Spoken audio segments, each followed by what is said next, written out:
Out of the 5 teams that hired head coaches this offseason, I think the Denver Broncos made the best hire with Sean Payton. He's a great offensive mind, a proven winner, and exactly the type of coach they need to fix the things that went wrong in 2022. While the Broncos' 5-12 season didn't exactly feature the best football from its players, coaching played a major part in the season being as bad as it was. Former head coach Nathaniel Hackett wasn't good at all, and I expect Denver to be better in 2023 simply because of the upgrade they got with Payton. But what exactly will the Broncos' offense look like with Sean Payton? It's a question that ultimately won't get fully answered until the season actually begins, but we can certainly make inferences. Payton's offense with the New Orleans Saints relied on a bundle of West Coast, multi-power run, and spread concepts, and that will be the foundation of his offense with the Broncos. Today, I want to look at all of those and get an idea of what we can expect from Denver this season, which players will benefit the most from Payton's coaching, and if quarterback Russell Wilson can bounce back from his lackluster season a year ago. Denver's running game with Payton should be really intriguing, but everyone wants to know what the Broncos' new coach is going to do with Wilson, so we'll start there. We can first look at some plays that Payton liked to call with the Saints to get a glance of what we're dealing with. First, let's look at some of Payton's spread offense concepts. What he really likes to lean on is horizontal and crossing routes over the middle, which is a trait of a West Coast style offense. Whether it's drag routes, deep crossers, or anything in between, Payton likes targeting the middle of the field a lot. Here's this play from the Saints' game against the Titans in 2021, where the Saints are running this route combination against Tennessee's cover 1 look on a 3rd and 4. I expect to see these kinds of tight sets in Denver with 2 pass catchers on each side, because they're beneficial for running these kind of concepts.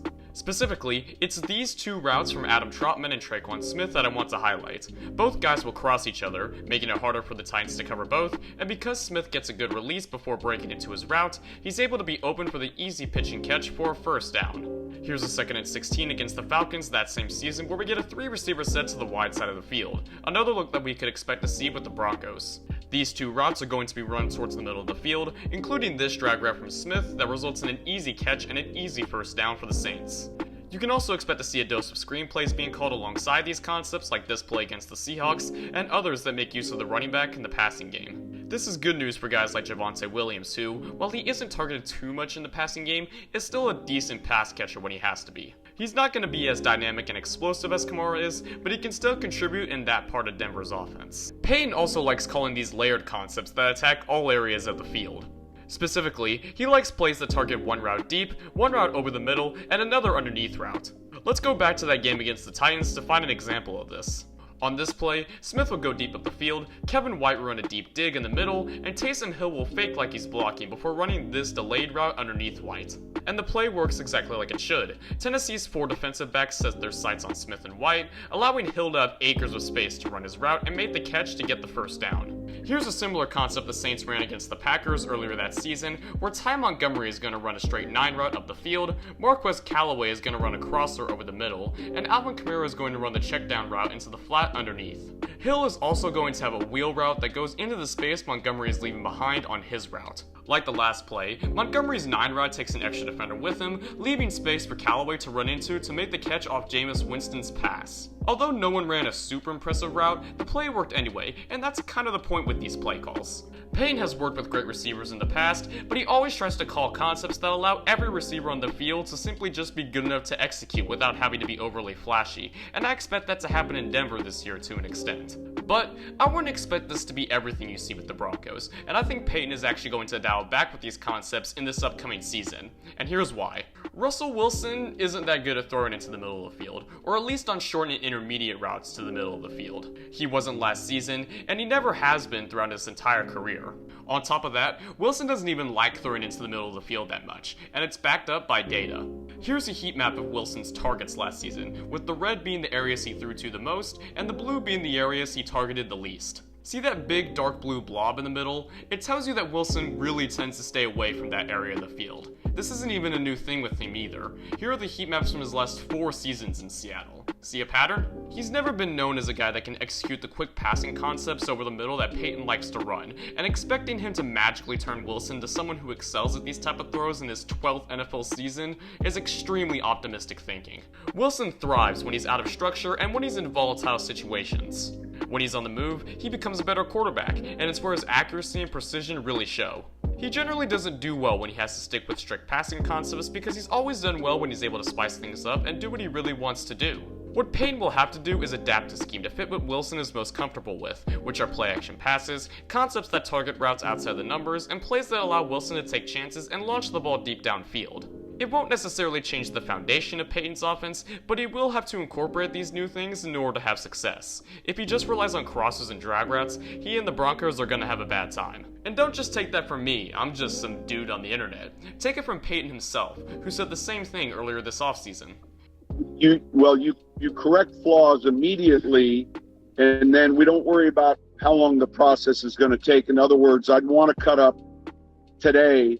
I'd want to cut up of all Russell's pass plays of 30 or more yards from the field, and I'd want to see are there some schemes that he felt very comfortable with. Like, I know that they did a great job in Seattle of bringing him off of a naked boot and then pulling up, and we all saw that like throwback to Lockett across the field where the ball traveled 60 yards in the air. Right. Then I'd want to look at another film of his red zone touchdown passes inside the 20. And so what I'm asking for from assistants is I'm asking for some of his greatest hits, and to make sure that we have those song lyrics available. and if not, let's put them in. Payton knows he's going to have to institute more Wilson-style concepts into his playbook this year in order to get the most out of his quarterback. He mentioned throwback plays in that clip, which leads me to believe we'll see plays like this in Denver this year. Back in 2021, the Seahawks are running play action against the Titans cover 2 look and try to mix it up here. Wilson will roll to the right after the play fake, then turn and throw back to Tyler Lockett on the left side, who's running a deep corner route to the boundary side of the field. It combines everything Wilson likes to do. The play action allows him to be mobile, and Lockett's route allows him to uncork a ball downfield, and it ends up being a 51-yard catch. Whether the Broncos have anyone like Lockett is uncertain. Jerry Jeudy is a very fast receiver, so maybe he can become what Lockett was to Wilson in Seattle, but he's obviously never been in a scheme like what Wilson ran with the Seahawks before.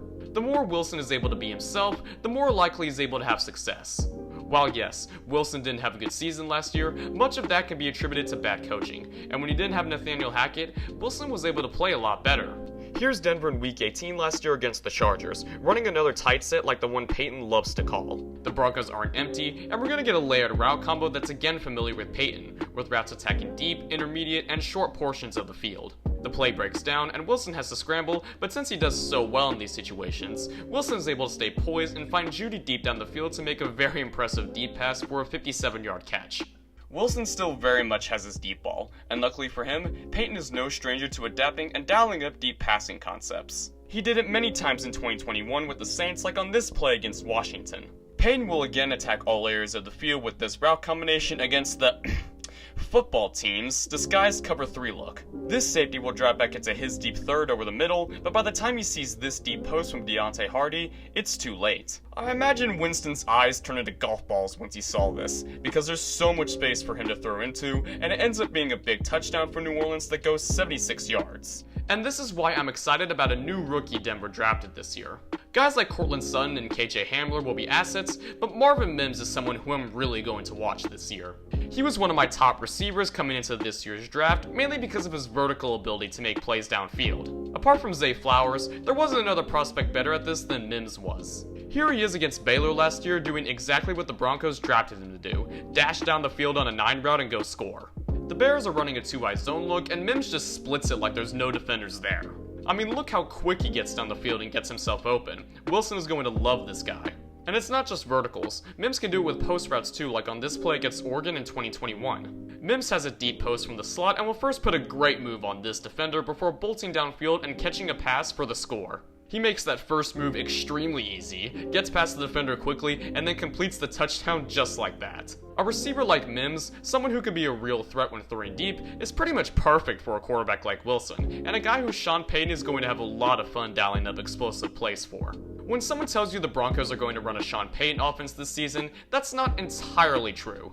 While it will include elements and features of plays he really likes to call, it will incorporate other things as well to make Wilson more comfortable. I think Denver is going to run a lot more plays out of shotgun this year. You'll also see more plays out of trips and tight sets that include deep routes downfield, play action passes, and others to take advantage of Wilson's ability to be incredibly accurate while on the move. And Payton's going to have to do this, because Russell Wilson can only run one kind of offense. Luckily for Denver, Payton is more than capable of scheming up the plays that Wilson loves running, and because of that, I think Payton and Wilson are going to be a very happy marriage. Now, let's get into what Denver's run game will look like with Payton. I talked a lot about his pass plays, but what Payton likes doing before those plays is establish a run game. In Payton's last year with the Saints, they were one of just 3 teams in the league to run the ball more than they passed it, and given the Broncos invested heavily into the offensive line this offseason by giving a combined $78.5 million guaranteed to Mike McGlinchey and Ben Powers, it tells me Payton isn't shying away from that. Denver even signed Chris Manhertz, a run-blocking tight end who had one of the biggest run-pass play ratios of any tight end last season. The Broncos are going to run the ball a lot with Payton, and now they may have the offensive line to do it well.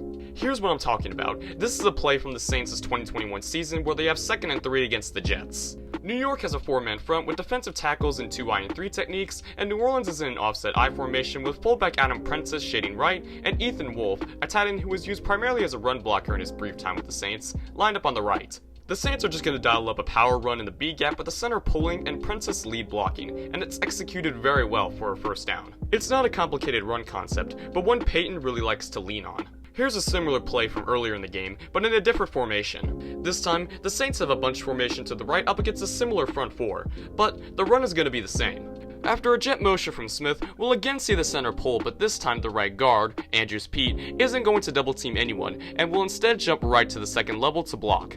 And it's another run that works out very well for a Saints first down.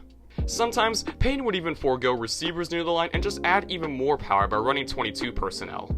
This is just a straight I formation after Prentice motions in front of Kamara, and Payton is just going to run this up the Falcons' throat here. Even though it's 2nd and 10, which is where most coaches would choose not to run something like this, Payton still has confidence in his run schemes. Here, we don't see any pulling. Everyone will just try to push the defense upfield while Prentice lead blocks for Kamara up the middle, and because the Saints get a good push mixed in with Kamara's shiftiness, New Orleans gets a big gain for a first down. This isn't 22 personnel, as New Orleans elects to just put another offensive lineman there instead, but it's a similar concept. We have another I formation and another run in between the tackles, but this time, the Falcons squeeze their DTs in just a bit in an attempt to stop it. But it doesn't work. After Ty Montgomery motions inside as an extra blocker, the Saints have no problem getting the first down on a 2nd and 6 thanks to even more good run blocking from the offensive line. These type of plays are where Javonte Williams can really come into play. Williams isn't as shifty or athletic as Kamara, but he's no stranger to being a power runner. In his only full season in 2021, Williams forced 63 broken tackles, which was second only to Josh Jacobs' 66 broken tackles, and last year, Williams broke 16 tackles before he went down with a torn ACL. He's also really good at gaining yards after contact. In that same 2021 season, Williams averaged 3.42 yards after contact, which was good for 9th in the league amongst qualified rushers. In the 4 games he played last season, Williams was even better, averaging 3.49 yards after contact before his injury. Williams should be good to go for week 1 of the new season, and I think he's a really good fit for Payton's run game. Not only is he familiar with the concepts as you're seeing from the plays here, Williams is able to break tackles and run through defenders to make Payton's preferred run calls work extremely well. The Broncos also signed Samaje Perine, another power runner, to be Williams' backup, and I think he's going to fit nicely into Payton's scheme as well. And given Denver also brought in McGlinchey and Powers, 2 offensive linemen who are very familiar with run-first styles of offense, I think Denver has the necessary pieces to form a really good ground game. You take those 2 guys and add them to an offensive line that already includes Garrett Bowles and Quinn Menners, and Sean Payton is going to really like what he sees from the Broncos' offensive line this season. Chris Manhertz will fit in as well, given he's essentially now made a career of being a really good run blocker like he was with the Jaguars. So, there you have it. That's what I think the Broncos' offense could look like with Sean Payton this season, and how Denver's players can fit into it. Who knows if it'll be enough to compete for a division title, but I definitely think Denver's talent plus Payton's coaching could see them be in the mix for a wildcard spot. But, what do you think? Comment down below with your response, and also make sure to like this video, subscribe to my channel, and share this content with someone as well, and as always, thanks for watching.